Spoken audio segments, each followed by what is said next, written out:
The jungle was quiet in a way that felt wrong. August 1945, somewhere near Borneo's coast, air thick with rot and gunpowder. A line of Japanese army nurses in white field uniforms stumbled through mud, clutching their medical satchels like relics. Behind them, Australian soldiers with bayonets ready. The war was over, they'd heard, but nobody told them how to stop being soldiers. The order had come at dawn: cease resistance, surrender your arms, for these women, trained under imperial code, sworn to die before capture. Those words were death itself. Yet their commanding officer, bleeding and pale, had whispered, "Live, that's an order." They obeyed, trembling. Some cried, some simply stared into the trees as if waiting for a bullet that never came. By midday, the march began. Boots crunched, insects screamed. One nurse, Nakamura Yuki, slipped and fell into a puddle. When she stood, her white coat was brown, her hair matted with leaves. She laughed once dry, bitter, then tucked a small Hinamaru flag inside her shirt. That flag, she believed, would keep her Japanese even if she never saw Japan again. The Australians didn't speak much. "Move along," one muttered, but in his diary that night, Sergeant Lewis wrote, "They bowed even as prisoners, like ghosts who hadn't accepted defeat." The women's silence unnerved the guards more than defiance ever could. By sunset, they reached a makeshift camp, bamboo fences, canvas tents, a rusted signboard scrawled POW. Inside, the air smelled of sweat, oil, and something metallic. They were ordered to sit, then told, "You'll be processed tomorrow." When night fell, the jungle hummed louder than the women breathed.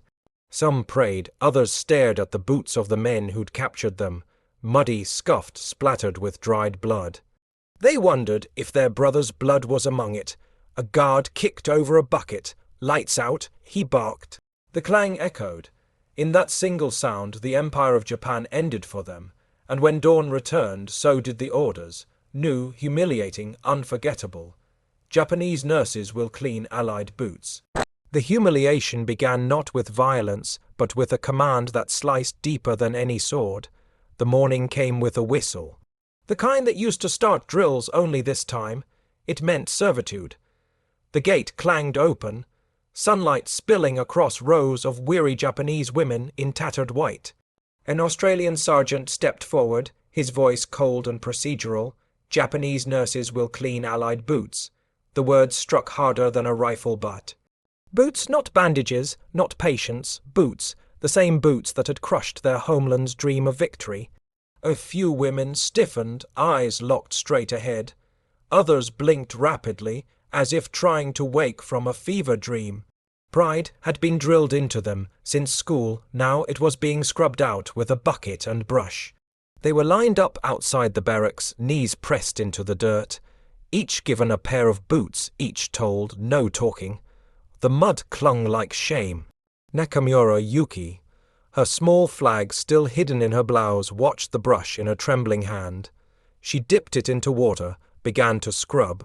Brown foam spread under her fingers. Somewhere a guard muttered. They looked more humiliated than afraid. It wasn't hatred that filled the air. It was silence, the kind that only happens when everyone knows dignity is bleeding out slowly. An Australian corporal leaned against a post, smoking, watching the line of women. He'd expected tears, maybe rage. Instead he saw control. The same military precision that had terrified Allied troops now looked tragic in defeat. Each brushstroke sounded like rain on canvas. Yuki's eyes stung. She remembered medical school in Tokyo, the lectures about purity of the emperor's body. Now she was cleaning dirt off foreign leather, her reflection warped in the wet shine. At noon they were ordered to stop. "Eat," the guard said, tossing them tin bowls of rice. They bowed before touching it. Even then, even here.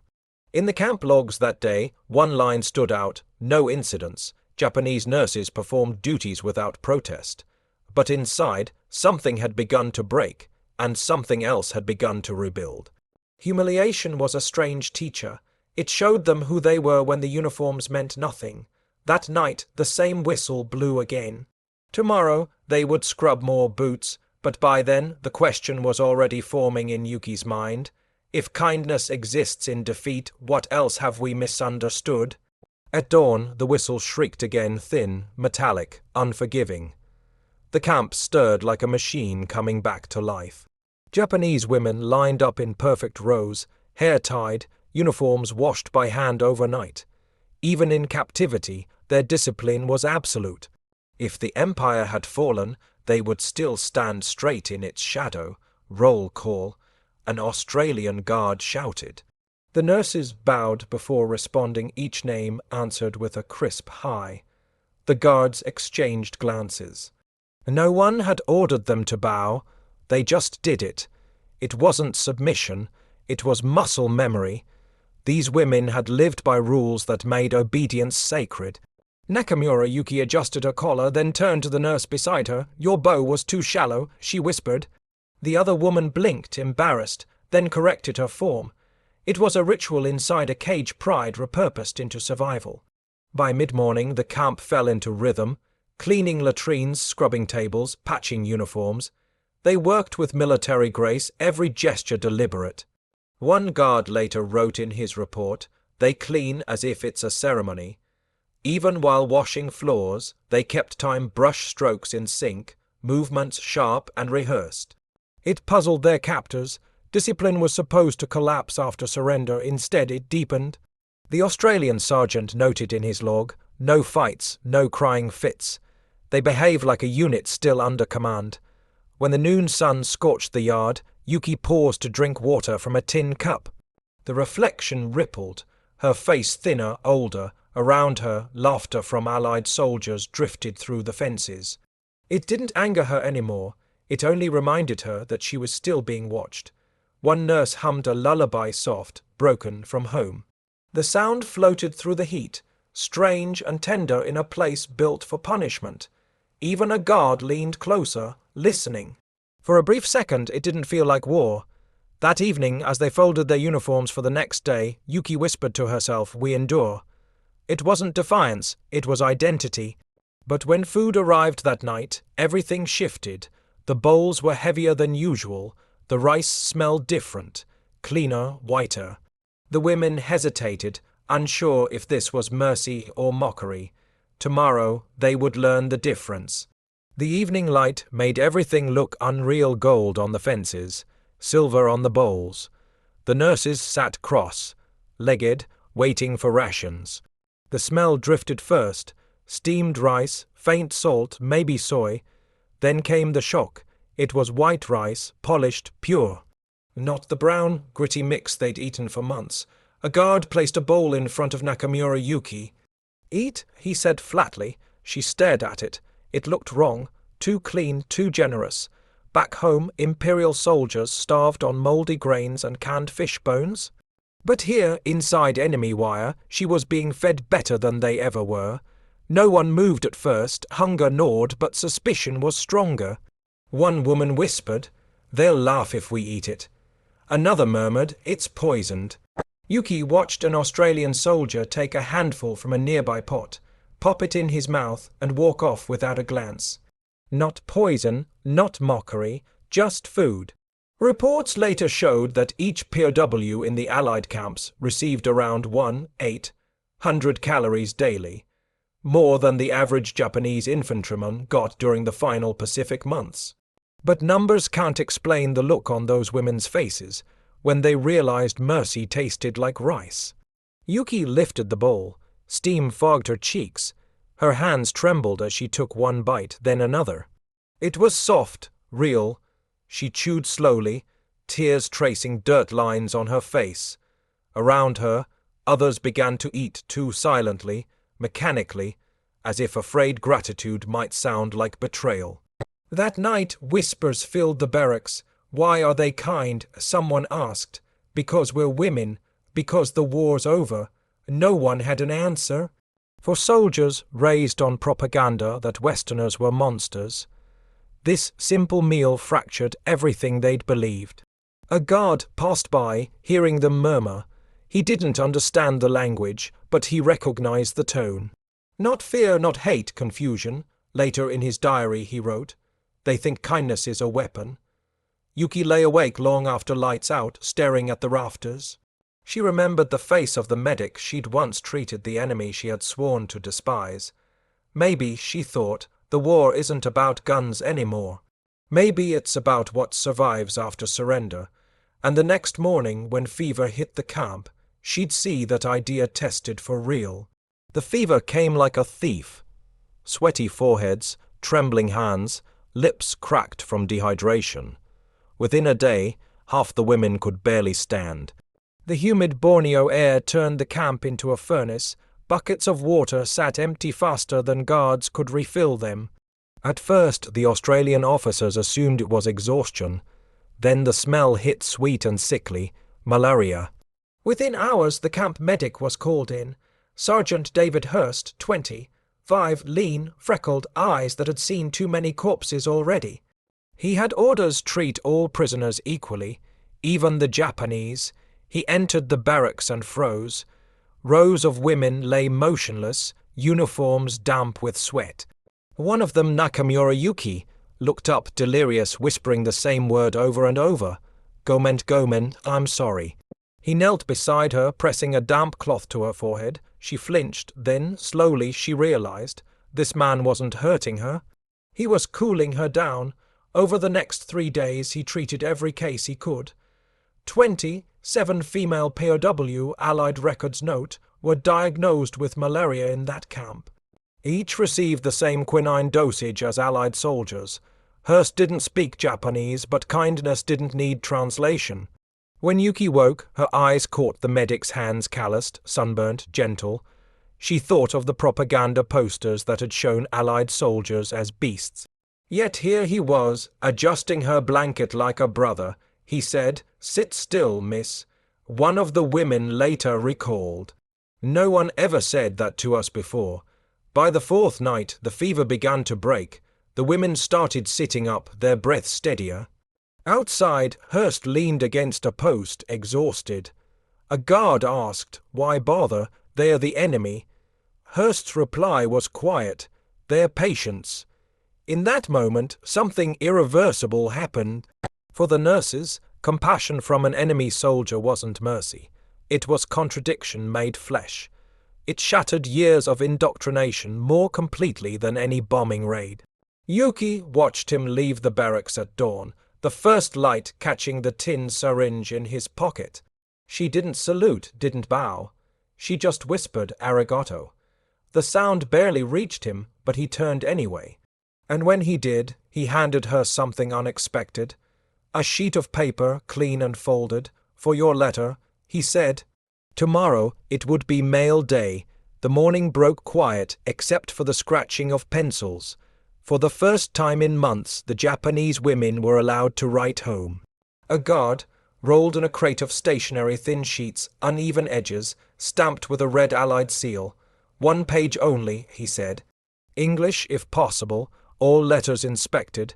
Nakamura Yuki stared at a blank sheet, the words in her head tangled between languages.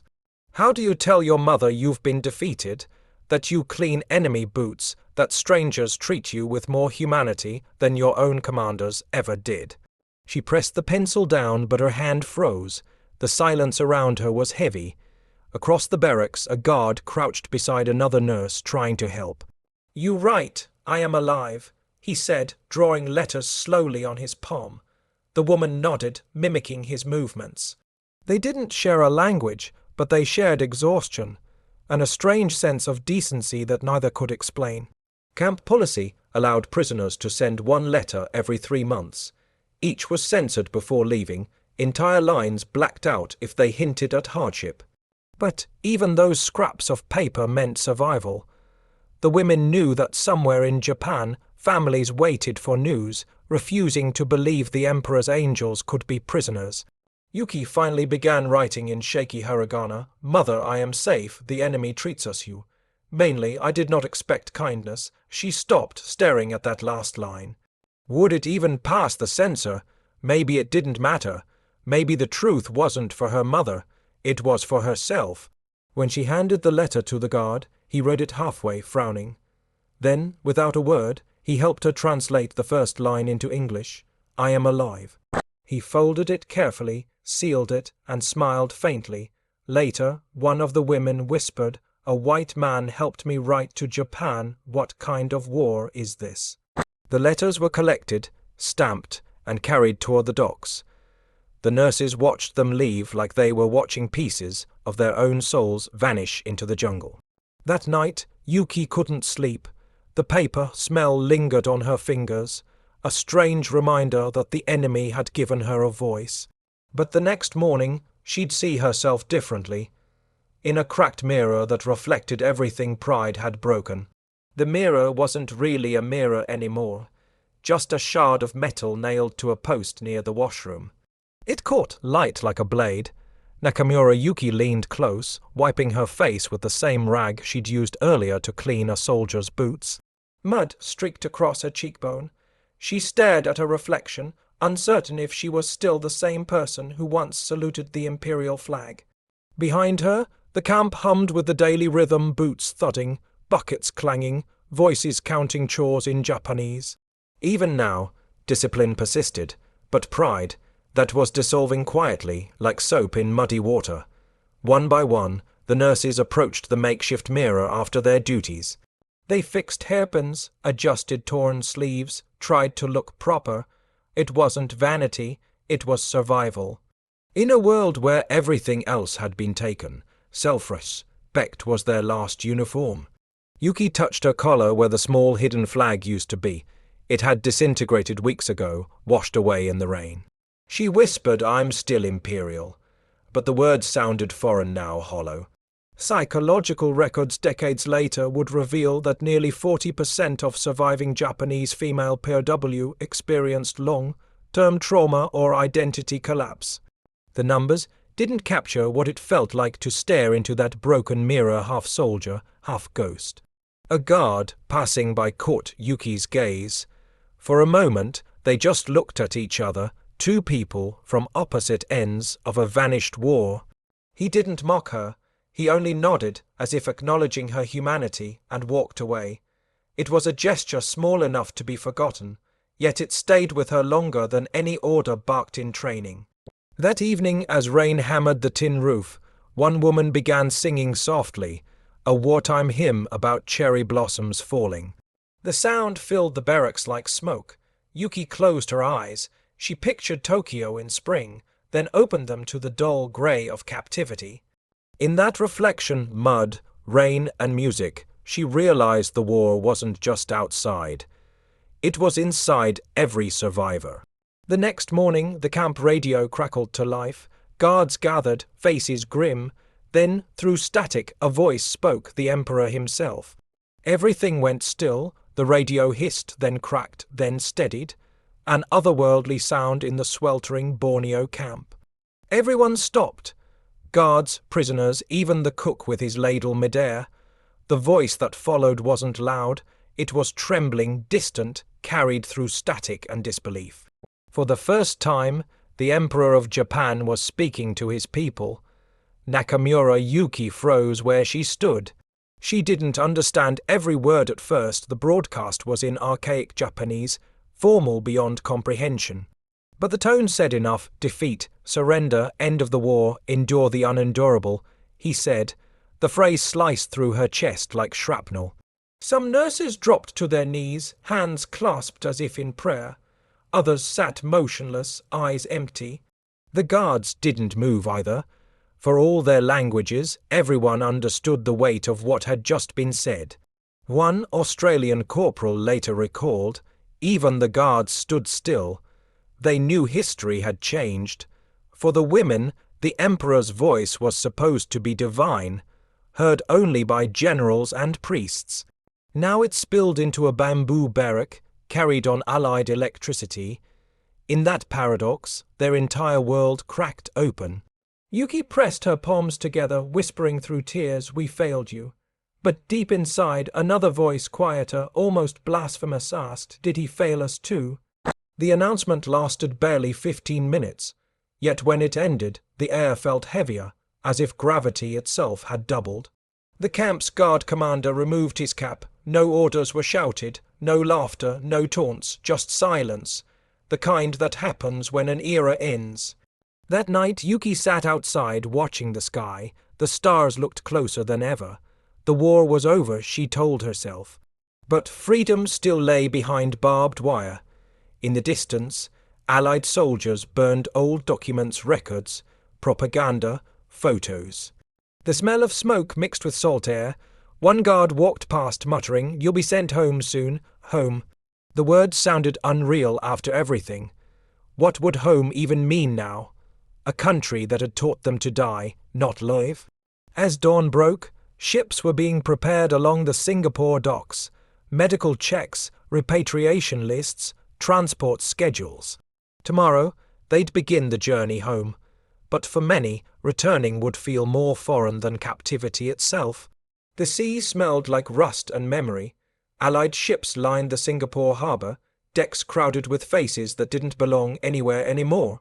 Among them, the Japanese nurses stood silent, clutching small satchels of belongings. Torn uniforms, dog tags, folded letters, and one or two stolen keepsakes. Nakamura Yuki had an Australian medic's badge tucked inside her pocket, hidden like a secret she wasn't sure she was allowed to keep. Medical officers moved along the rows, checking vitals, stamping papers, calling names. Next, aboard, fit for transport. The nurses obeyed mechanically, the same way they had during war, head down, hands folded. Except this time, there was no anthem waiting on the other side.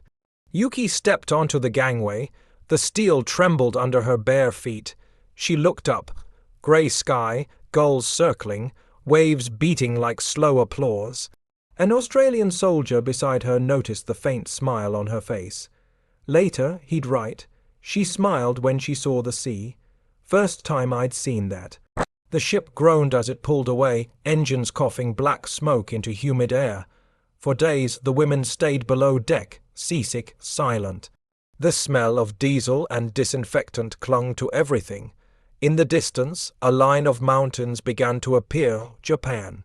Home, but when they docked, there were no crowds, no flags, no families waiting with open arms. Instead, there were officials with clipboards avoiding eye contact. Returnees were processed like cargo, fingerprints taken, names crossed out, medical personnel, female, Pacific Theatre. One officer muttered. He didn't look up. On the train north, the women watched the countryside roll by, villages burned, fields barren. Japan was still standing but hollowed out. Children stared through station windows at their uniforms, whispering. Someone spat on the platform. By dusk, they reached Tokyo. Yuki stepped off the train and felt the weight of stairs.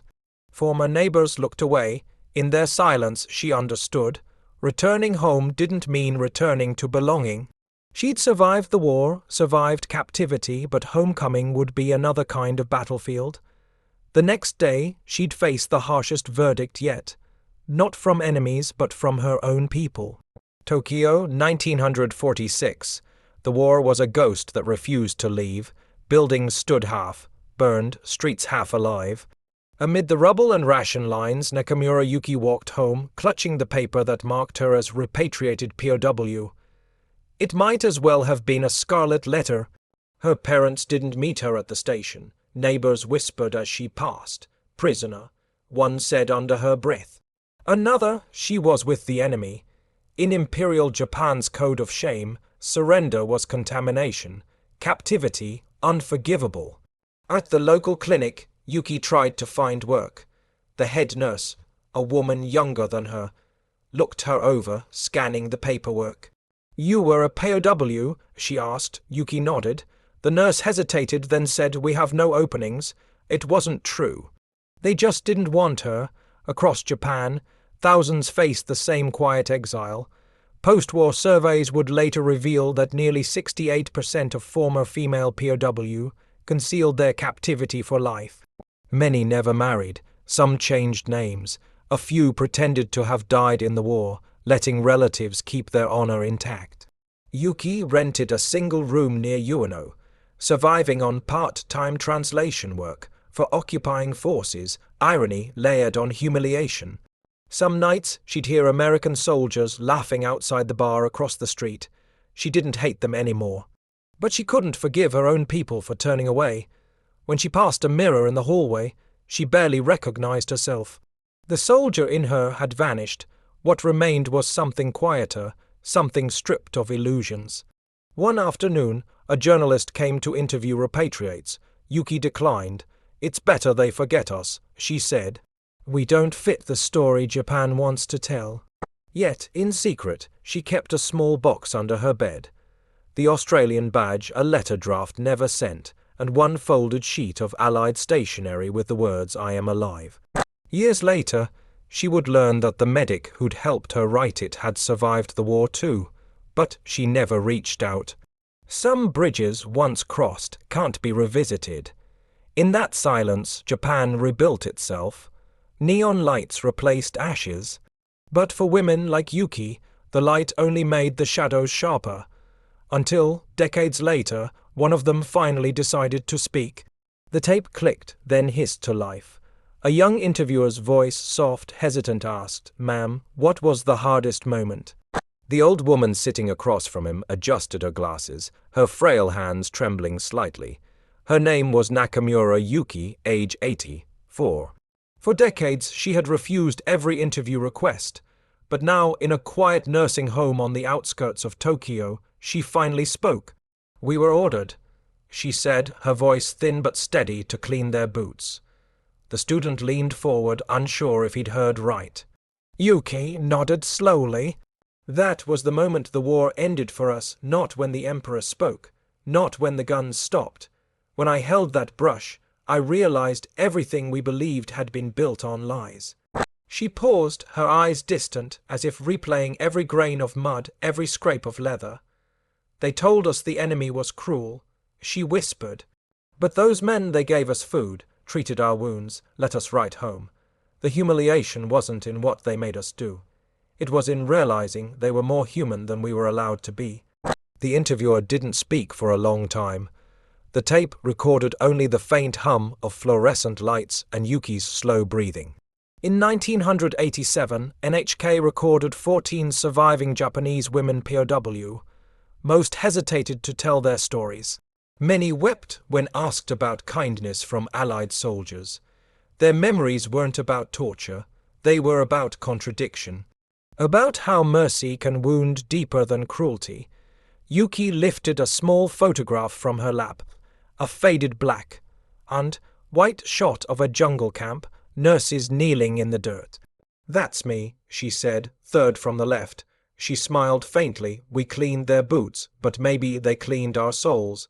Outside, rain pressed against the window, soft as breath. The student turned off the recorder. For a moment neither moved. Then Yuki said quietly, almost to herself, "Defeat taught us how to see."